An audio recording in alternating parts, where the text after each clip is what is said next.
Hi there, I'm Simon Canton, and welcome to a new nitty-gritty of writing a novel video. In this video, I'm going to be going into Facebook advertising and email lists.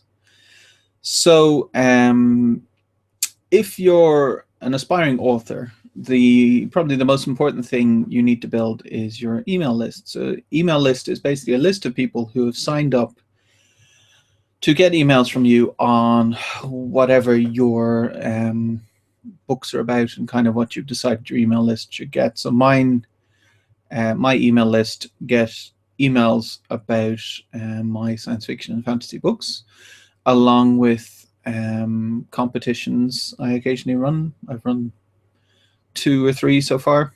The latest one was the biggest one, just ended today. And I keep everything very kind of science fiction and fantasy oriented to keep it focused on that. So you want to build an email list because you want a direct line of communication with your readers.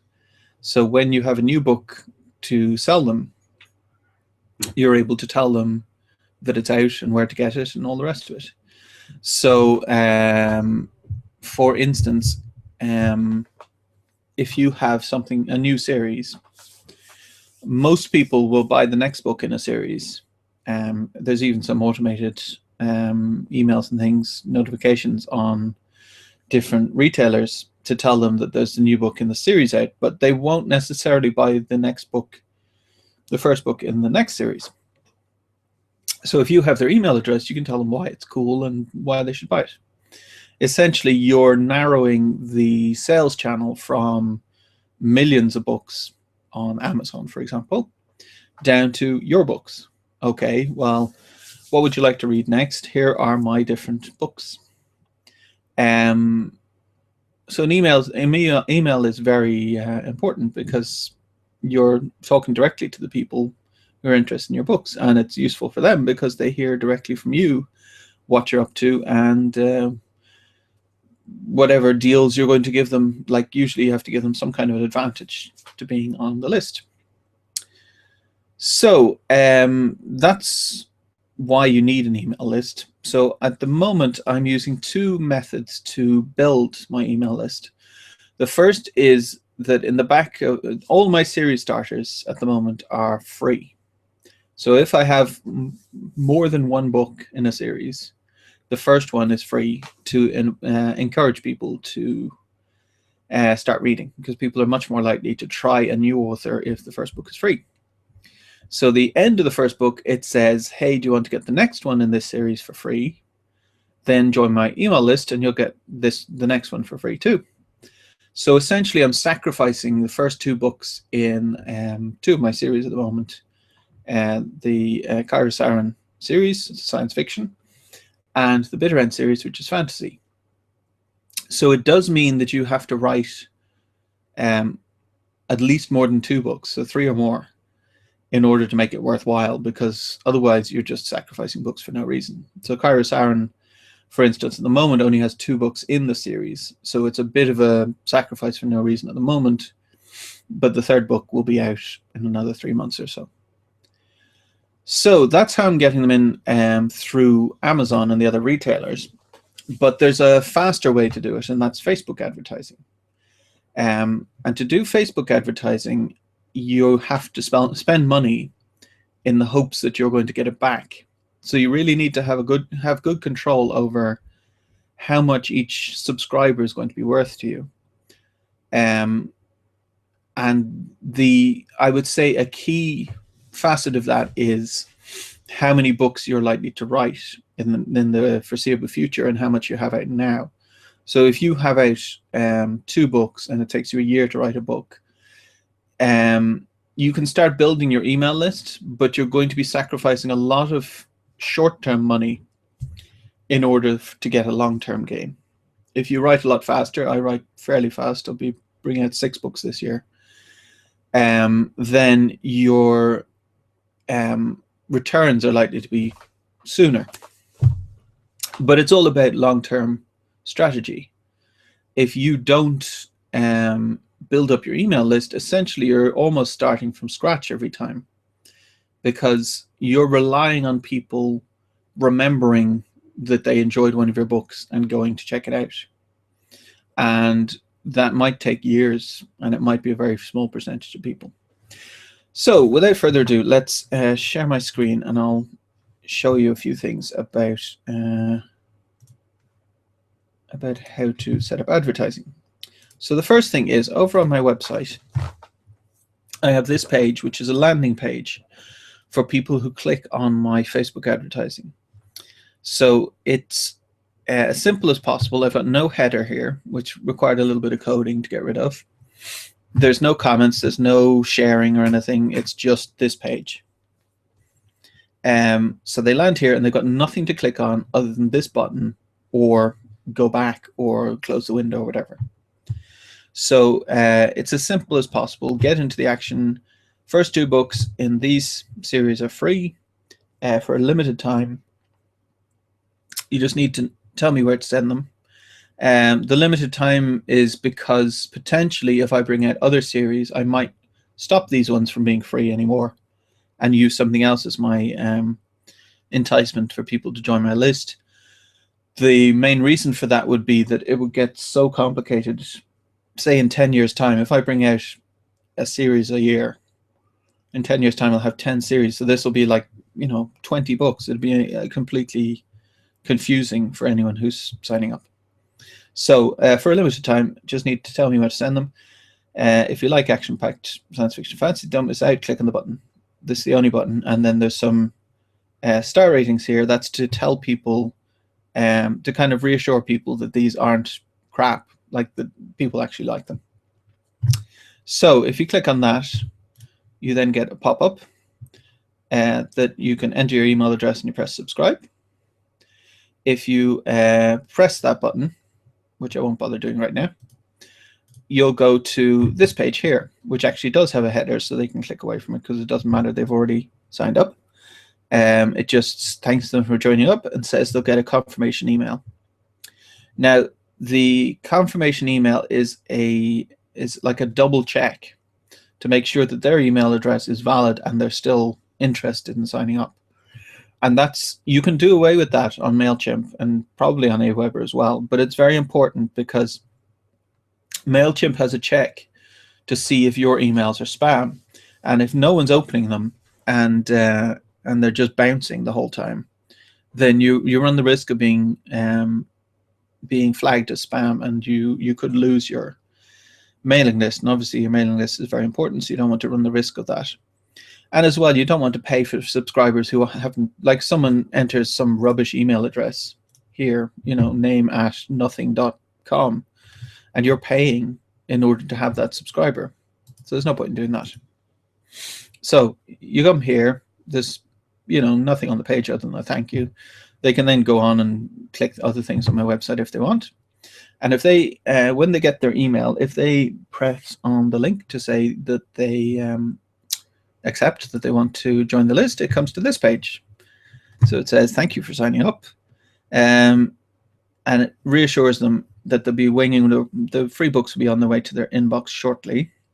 MailChimp takes about an hour on average, sometimes shorter, sometimes it doesn't, like they say an hour in order that people don't get annoyed, but it's usually a lot shorter than that.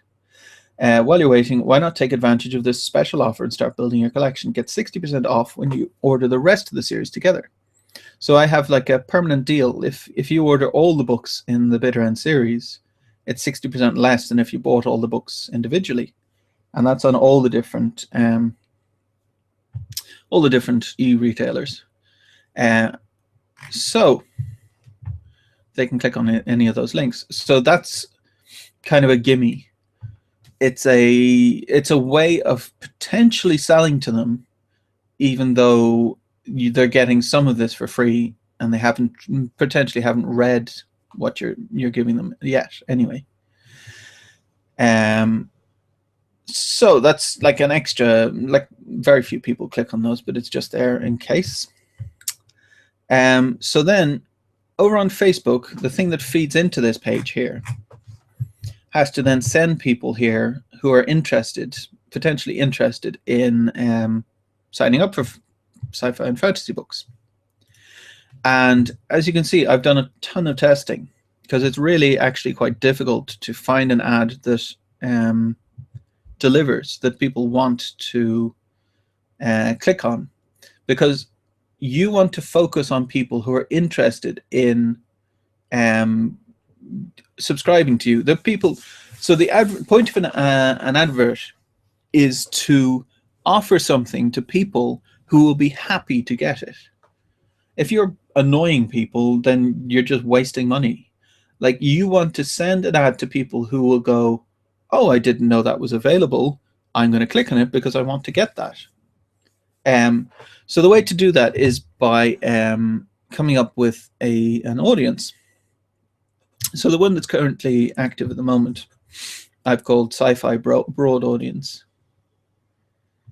which I can drill down to here. If I press on edit, I can show you. So I write kind of action-oriented science fiction and fantasy. So there's also humor in it. So I've got Terry Pratchett, Piers Anthony, Robert Heinlein, Douglas Adams, John Scalzi, or Harry Harrison. And that was, I kind of had that set with all manner of people in it. So not any age, any gender, any country. And after I ran for a few weeks, I saw that Canada was particularly expensive. Now, I'm guessing that's because maybe there's the prevalence of Kobo or something like that, or I'm not sure exactly why, but Canada was costing me twice as much as any of the other countries. And I would love to have Canadians following me, but if they're costing twice as much, perhaps they're not as interested. So Australia, United Kingdom, United States, because they're English-speaking countries. I could also have Ireland, obviously, but I haven't. And from more testing, so this is obviously costing 50 kroner is about $7 a day. So $7 a day in order to test all of this, which took probably a couple of weeks. So it isn't cheap. This isn't a cheap option to kind of test things out, because you can't just run for an hour and spend $1 and then use that to make decisions on, because it's not a big enough data set. So the other thing I noticed was that mostly my audience are male and over the age of 50. I'm guessing that's because the people I'm targeting, Piers Anthony, Douglas Adams, John Scalzi is pretty new, but Harry Harrison, they're the people I read when I was a teenager. So science fiction and fantasy fans, I guess, growing up with those authors, are now in their 50s or above. So yeah, so men over the age of 50, and that means there's 83,000 people potentially who could get this ad, which I'm reaching at most 2,500 people per day. So that will keep me going for a couple of months at least. And also they have to be English speaking, because my books are in English. So yeah, the other thing on this that's important is mobile newsfeed and desktop newsfeed, but not audience network and not right column. So I don't know about you, but the right column on Facebook, I just ignore. I never even look at it. So there's no point in putting ads there. I've tested it out just in case, but they never got clicked on. And audience network is other apps that are associated, that have some kind of Facebook advertising deal. Putting it on those didn't help at all. So yeah, so that's the ad set, which kind of tells you what to focus on. So obviously my ad set will be completely irrelevant to you. If you're going to run Facebook ads, you'll have to run your own testing, because even if you write science fiction and fantasy, it's not necessarily the same kind of science fiction and fantasy. It might not have the same audience. So the ad that I'm running at the moment that's the most successful is this one here. So if you see, it just says, read 5 books by science fiction and fantasy author Simon Canton, absolutely free. Try a new author for free. And then you press download. So you don't get very much text to use, I can show you that you get your link, obviously, and then you can put some text here, and you can have extra text down below, newsfeed description link, but that only shows up on the desktop. So if you want to be successful on the mobile, you have to keep to your short link, his short text as well. So you don't get very much text. You just want to hook people in. The image I'm using here is part of the image on the front cover of the first book in the series, which kind of tells you, it gives you an impression of what it's about. So you can see that it's not taking itself very seriously, since there's a huge jet engine on the back of a railway car. Which is good, because you want to set people up set their expectations up for what they're actually going to get. If they went in expecting it to be like Game of Thrones, they would be incredibly disappointed and might leave bad reviews and all the rest of it, because it's the furthest from Game of Thrones you can get.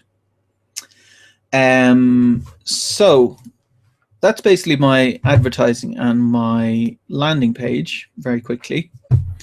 Things I'll mention. So a lot of people recommend saying something comparing you to an existing author.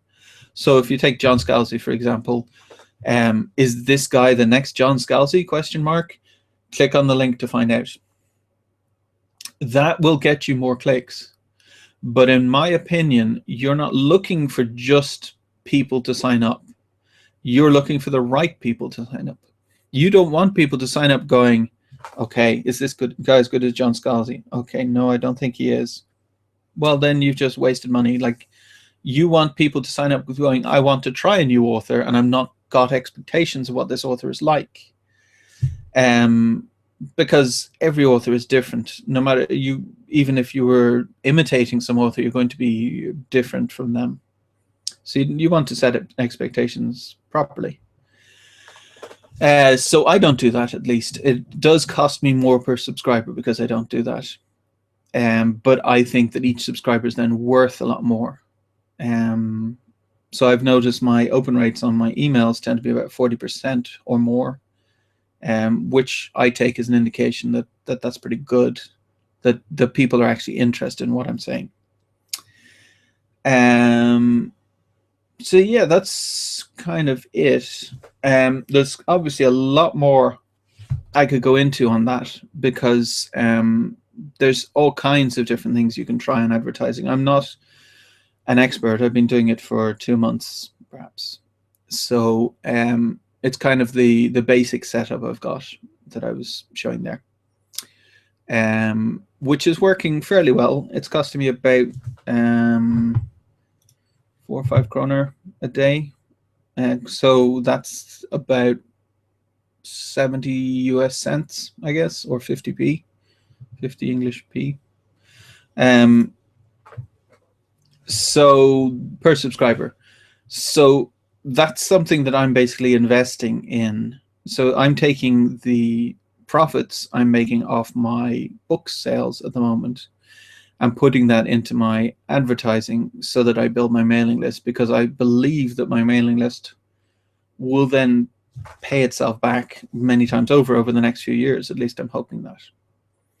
And as well, you want to have a closer bond with your readers. So it's one thing to kind of put your book up on Amazon and get reviews and be happy with the reviews, and maybe you see the same reviewer's name coming up over and over and you're happy with that, that you're bonding with a particular person. But if they're on your mailing list and you are talking to them through email, because it's a two-way thing, I get not many emails back, but I do get some emails back saying, oh, I enjoyed your book, thanks for sending it, and all the rest of it. So yeah, it's a closer bond, I think, with the readers, which is, I think, important. One brief word of warning as well: there'll be a lot more tech support, obviously. When you have an email list where you're giving out free books, it's not going directly through Amazon anymore, so you don't have Amazon doing the tech support for you. You're doing the tech support. At the moment, it's not overwhelming for me. I'm getting, I don't know, in the teens of subscribers per day. So say an average of 14 maybe per day. And out of that, I get maybe one tech support message every fortnight, maybe, or at most once a week. So that's not too bad. And usually it's something simple like, how do I get this onto my Kobo e-reader or onto my iPad or whatever it happens to be. So yeah, I think that's about it. The delivery mechanism for the ebooks, I think people do it in different ways. I personally have an unlimited data plan with Bluehost, so I just put them. It gets a bit technical. So as I'm an IT engineer, I kind of know I can figure my way through FTP and things like that. So I put my files directly on my website. But a lot of people who aren't so tech savvy just put them on Google Drive, Dropbox, Amazon hosting, things like that, and use those links to send them out to people. So that's that. Thank you very much for watching, and I'll see you on the next one.